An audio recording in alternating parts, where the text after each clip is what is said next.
Barking Up the Wrong Tree: The Surprising Science Behind Why Everything You Know About Success Is Mostly Wrong.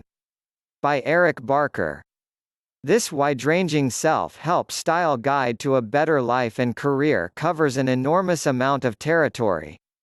From whether to play it nice and straight, manipulate like Machiavelli, or fake it until you make it, lifestyle expert Eric Barker reels you in with all sorts of research-based evidence on one side, only to yank the carpet out from under your feet with at least as much evidence for the other alternative.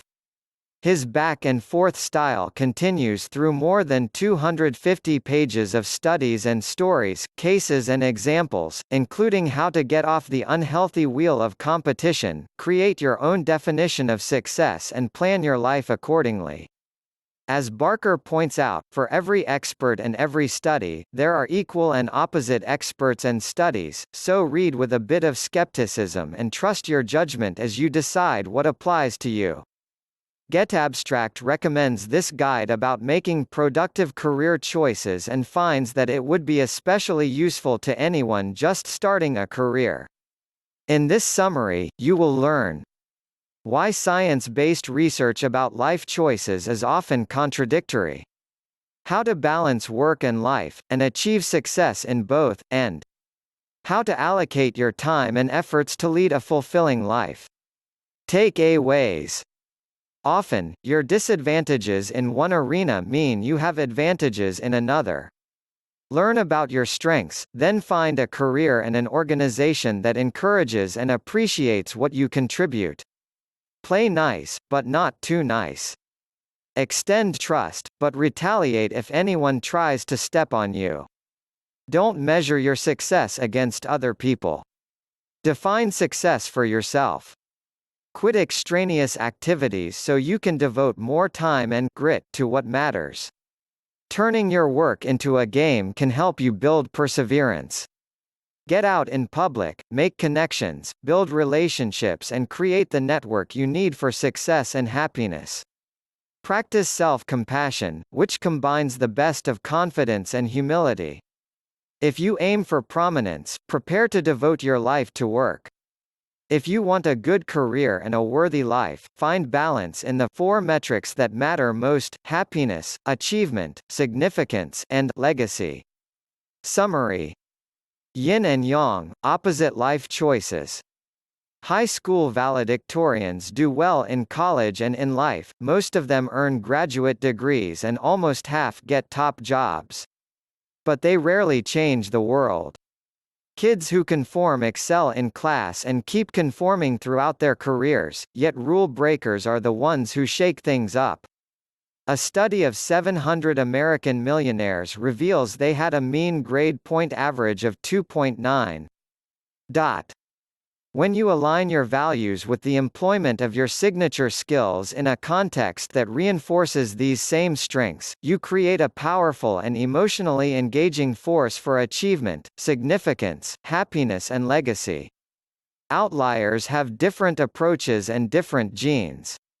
Their unique mix of personality traits gives society its greatest geniuses, musicians and leaders.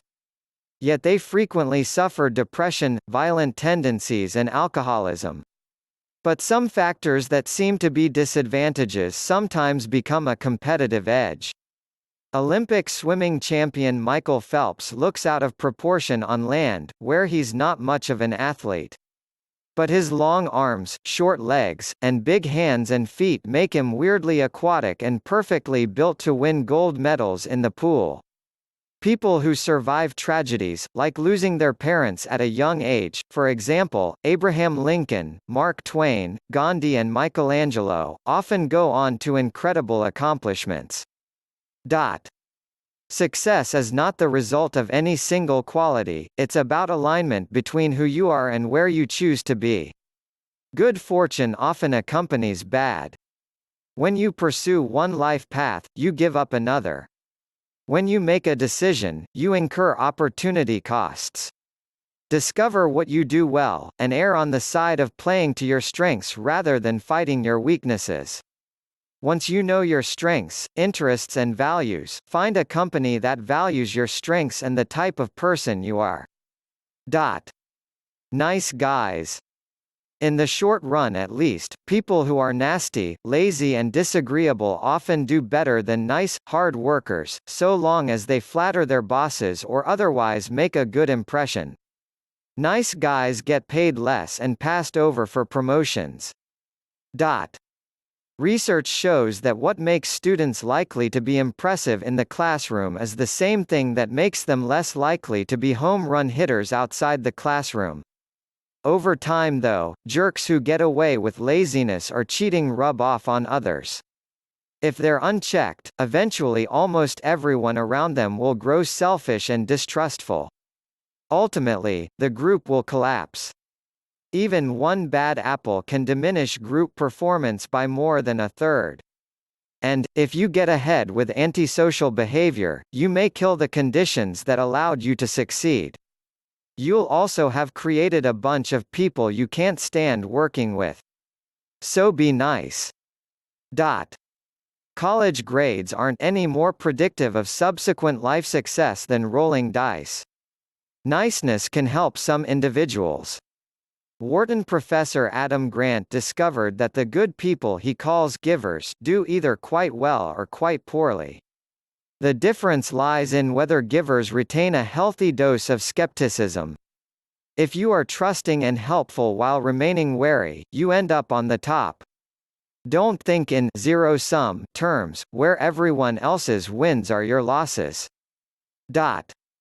You do need to be visible. Your boss does need to like you. This is not proof of a heartless world, it's just human nature. If you don't get reciprocation when you play nice, retaliate. Cooperate, and everyone wins. Cheat, and everyone loses. Help others think about the long term by building relationships. Join firms and teams you respect. Toot your own horn gently but loud enough for the boss to know your work. You'll find it easier to give when you like those you work with. However, don't give endlessly or you'll get taken advantage of, and you won't have time to get your work done. About 2 hours per week helping others should suffice. Balanced givers live longer, happier lives. Dot. WGNF. To build perseverance, turn your struggles into a game. Challenge yourself to accomplish small pieces of a bigger goal. Make a game out of it and you make it fun, so you keep coming back for more. Create your games using these WGNF guidelines. Dot. Make them winnable. Even though people lose at well-designed games 80% of the time, they persevere in the knowledge that they can win. Lots of people do win, and they know they will if they keep trying. Build in novelty. Great games introduce new challenges at the right time and offer levels with increasing difficulty. Never make the game impossible to win. Attach goals. Identify objectives for the challenges that you set. Think of video games that captivate people with clear goals, constant feedback, as well as achievable but hard levels. Give feedback. Like video games, your Fitbit and collecting air miles, games capture your attention because they provide a stream of feedback. You need feedback from your challenges and goals. Set a goal for your daily progress against larger objectives. Have grit, but know when to quit. Perseverance often leads to success and happiness. That doesn't mean that you should never quit or give up. You have only so much time and energy. Choosing to do one thing means rejecting another. Life is a series of trade-offs. Strategic quitting means deliberately doing less of one thing so you can do more of another. Dot. Hard work doesn't pay off if your boss doesn't know whom to reward for it. You may not know what to focus on, so try lots of things. Fail fast, learn and move on. Knowing when to quit and what to stick with doesn't come easily. When you date, you wonder if you should marry. Is this person the right one? Mathematicians calculate that your odds of finding your soulmate are 1 in 10,000 lifetimes. In the short term, love matches work better, but their successes fade after 10 years. In the long term, arranged marriages succeed at a far higher rate. Whoop. So how do you make a choice? The answer lies in the whoop process: wish, outcome, obstacle, plan. Dream about what you want, specify the outcome you want, identify the obstacles in your way, and then craft a plan to overcome them. This process works only when your goals are achievable, that is, if you have the qualifications for the job or a path to getting them. Whoop can act as a wake-up call. If you don't know what to focus on, where to get gritty, run your projects through Whoop. Extrovert or introvert? In most cases, for most careers, you should act socially like an extrovert, whether or not it comes naturally. Build as big a social network of associates and both close and distant friends as possible. Extroverts and those with bigger networks achieve more success, make more money, and lead happier, more productive lives, even if they just pretend at extroversion. People who get out, make friends and remain active socially enjoy longer, healthier lives. Having friends stacked like books in a digital library on a network is not the same as actually talking to people. That's not a relationship, that's virtual stamp collecting. Take, for example, Isaac Newton, perhaps the smartest person who ever lived, who accomplished all he did entirely on his own. Introverts tend to do better academically and in reaching expert levels in their fields, whether science, investment banking, programming, sports or music. Introverts commit fewer crimes and less adultery, lose less money, and get in fewer accidents. Most people land somewhere between introversion and extroversion. Either way, unless you're Isaac Newton, you must build networks and collaborate. Listen, don't talk. Make friends, and build your network by helping other people, by listening rather than talking, by asking their opinions and advice, and by asking them for help. Allocate time to build your network. Connect or reconnect on social networks, but meet people in person or, at least, on the phone. Join interest groups, book clubs or professional groups with members who resemble the person you aspire to be. If you want to improve your health, for example, join a group of fit, active, healthy people. Don't avoid people at work. Those with the biggest social groups learn about opportunities sooner and earn promotions faster. Be confident with caution. Successful people have more confidence. The more success you achieve, the more confidence you gain. The more confidence you have, the more you earn. Even if you have no basis for your confidence, having it helps. Even faking confidence pays dividends. Leaders especially should put on an air of confidence even if they don't feel it. Smile to make yourself happy, stay optimistic to increase your chances of success, and strike power poses to gain confidence. But know that the benefits of faking it don't last long. You are deceiving yourself as well as others. Overconfidence can get you hurt. Narcissistic CEOs regularly wreck companies. Powerful leaders often lose people's empathy, commit more infidelities and tell more lies. Don't be afraid to do some experiments and quit the ones that don't work. You need to try stuff knowing you might quit some of it to open yourself up to the luck and opportunities that can make you successful. A little uncertainty and self-doubt helps you listen more, share credit, avoid acting belligerently, and remain open and curious. Humility helps people avoid mistakes, even if you force it on them by requiring them to follow rules or procedures. You need confidence, but with caution. Optimism helps, but some pessimism keeps you from doing silly things. Seek a balance. Instead of trying to show confidence or doubt, you may do better by improving your ability to forgive yourself. Self-compassion makes you feel good about yourself without arrogance. The benefits of confidence and humility include becoming stronger, more positive, healthier, happier and even wiser. Should you work insanely hard or settle for good enough?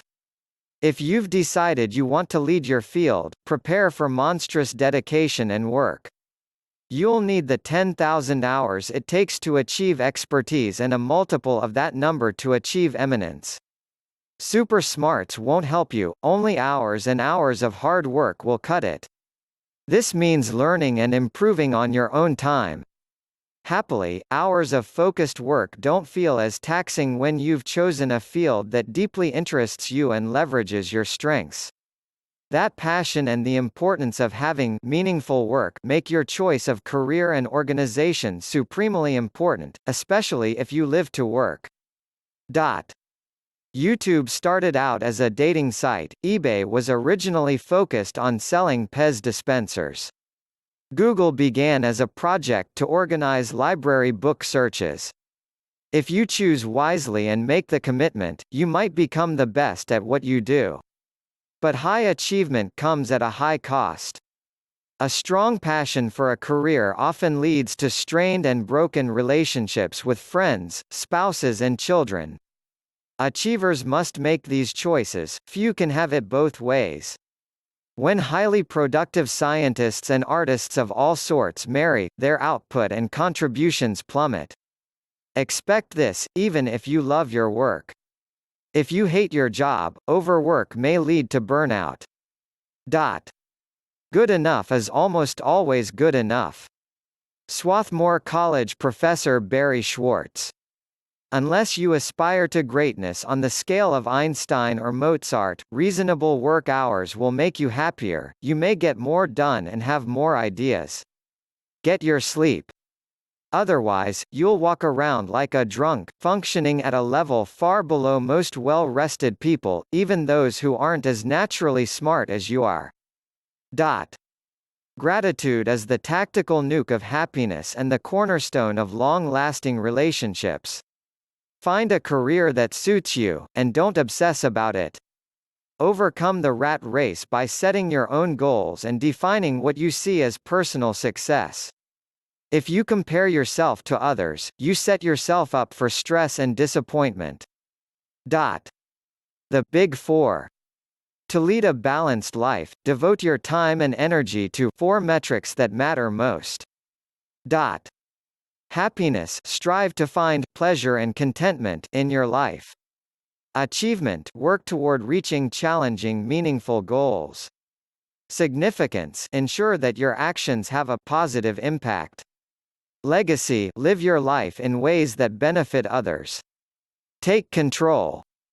To have a sense of control over your life, manage your time. Track where you waste time, and work to use your time more productively by devoting it to your Big Four. Free up time for things other than work by talking to your boss about your priorities. Success does not lead to happiness as often as happiness leads to success. Instead of making a to-do list, schedule your day to get things done. Build in protected time to focus on deep work, as opposed to the shallow work of emails, phone calls and meetings. Find a quiet place for concentrated work. Plan when you want to leave the office for the day, and make sure you do it. Close the day by reviewing what you want to get done tomorrow. This audiobook recording is exclusive for this YouTube channel. Don't forget to subscribe and hit the notification button so you'll get updated on our next upload. If you liked the content of this audiobook, press the thumbs up button and say it in the comments below. Do you want to listen to a summary of a book we haven't covered in the past? Say it in the comments or send us an email. Check our other uploads, and as always, enjoy learning.